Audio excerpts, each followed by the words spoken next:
டேய், என்னடா இது? என்னடா இது? பொதுமக்களை தாக்கிட்டு இருக்கீங்க, ஊடகத்துல பணிபுரியக்கூடியவர்கள் எல்லாம் தாக்கிட்டு இருக்கீங்க.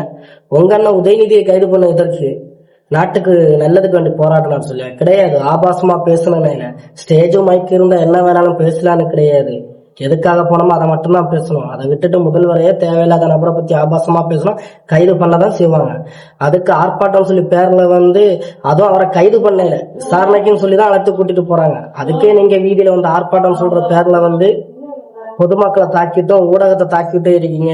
சரி, இந்த காலகட்டத்துல இணையதளம் மூலம் இவ்வளவு விஷயங்கள் பரவுற நிலைய காலகட்டத்திலேயே நீங்க எப்படி பண்றீங்கன்னா, இது எதுவுமே இல்லாத காலகட்டத்துல, அதுவும் உங்க கால ஆட்சியில நீங்க என்னெல்லாம் பண்ணிருப்பீங்க?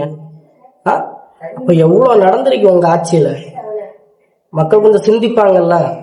சிந்திக்கணும். சிந்திச்சாதான் மக்கள்.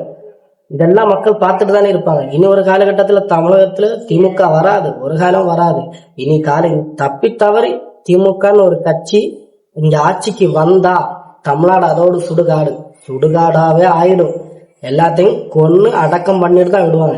உங்க கட்சி ஆரம்பிச்சது மக்கள் சேவைக்கு போல தெரியல, உங்களுடைய தனிப்பட்ட சுயநல லாபத்துக்காக தான் தெரியுது.